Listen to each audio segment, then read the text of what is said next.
Milan is a city that's often derided by the rest of Italy.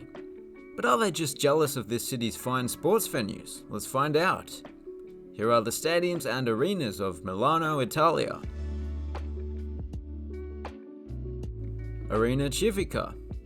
Usually the stadiums we see on the channel that opened in the early 1800s are cricket grounds. But this couldn't possibly be a cricket ground because it was actually commissioned by a Frenchman. And as we know, French people are allergic to cricket. You might be wondering which Frenchman it was. Well, none other than Napoleon Dynamite himself. He was going for a traditional Roman look, and I think they achieved that. It's very grand, there are many columns, plenty of marble and stone. It's a relic that has been preserved very well. Only minor changes have been made over the years. Allianz Cloud Arena. If there's one thing that Allianz loves more than providing adequate insurance at adequate prices, it's putting their name on sports venues around the world, from Nambia to Turkmenistan and Madagascar too. Escape from Africa. This arena was originally built in the early 60s, however throughout the 2010s, it was completely renovated. It was a very stop-start affair, plagued with issues, but they finally turned it into a cloud in 2019. In terms of its amenities, very few clouds can match it. As for arenas, well, it's still one of the nicer ones. Mediolanum Forum. Every venue we've seen so far has been architecturally unique. The exterior of this place looks incredible. In fact, if there was a zombie apocalypse, the Mediolanum Forum would make for a great fortress. And the best part about it is that after you've done your shift keeping guard and shooting zombies, you can come inside, be a point guard and shoot some hoops. It is a lot more conventional on the inside, but that's alright. One of the architects that designed this arena was called Giuseppe. Why is that relevant, you ask? Well, the name of the next venue is Stadio Giuseppe Meazza, but it's more commonly known as San Siro, after the neighbourhood in which it's located. It is by far Milan's most iconic stadium. Not only is it home to the city's two largest clubs, Inter and AC Milan, but it's also the largest stadium in the country, despite having a slightly reduced capacity due to safety concerns. The design itself is iconic. My favourite aspect would have to be the roof, made from red steel and translucent plastic. It sort of seems to hover above the seating bowl. Sadly, there have been calls for this stadium's demolition, but gladly, the local Stadium Protection Force, also known as the Regional Commission for the Cultural Heritage of Lombardy, have stepped in. It now has a protected status. Stadio del Ghiaccio Agora. This is Milan's biggest purpose-built ice hockey arena. And considering that, it looks pretty low-key from street level. Apparently the design is supposed to resemble an iceberg. I guess it looks more like an iceberg than iceberg lettuce does, so fair enough. It's pretty simple inside as well. The seating is mostly just concrete steps. At least they painted it all different colours, otherwise it would have been pretty drab in here.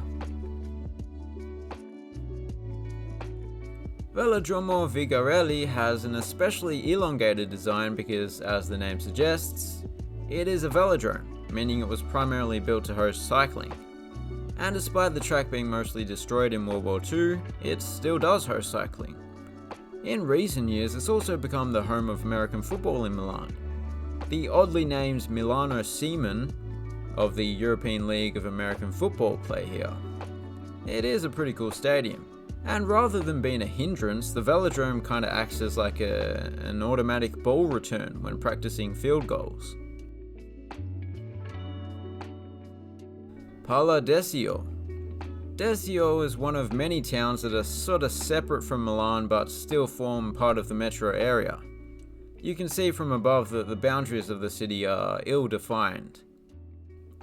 Anyway, Palladesio's bare concrete exterior is certainly not indicative of what you'll find inside. It's contrasted by a colourful seating bowl and a timber roof up above. Having said that, there is still plenty of bare concrete on show in here. U-Power Stadium is for the most part a fairly standard football stadium. However, there is one aspect that certainly sets it apart, and that is the main stand. In particular, the roof. In particular, the structure supporting the weight of the roof. In particular, the fact that it resembles a bridge. In particular, no, that's all. It looks like a bridge. I like it. Perhaps this stand over here will have a matching roof at some point. Oh, would you look at that? We can just barely see the next venue over there. Opiquod Arena. This is actually based off of Palladecchio's design. There are some differences, but they are slight. For starters, the exterior is a bit more detailed. The capacity is slightly smaller. There is a center hung video board, and it's primarily used for volleyball rather than basketball. But yeah, it is kind of strange to have two venues that are so similar, so close together. It's less than 10 kilometers away from Palladecchio. Since we're out in Monza, we of course have to include the famous Monza circuit, or Autodromo Nazionale di Monza, which is the usual host of the Italian Grand Prix, and just an all-round legendary track. Like at many motorsports venues, a lot of the seating is stacked high around the grid. That's where most people seemingly want to be. But personally, I'd rather sit out here.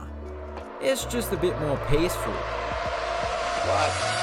I said, it's just a bit more peaceful out here. What? He heard me.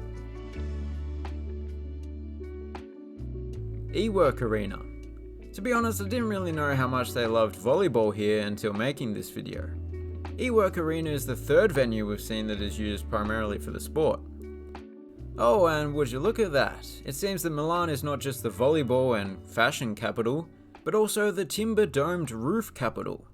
They bloody love a big bit of wood hanging over them.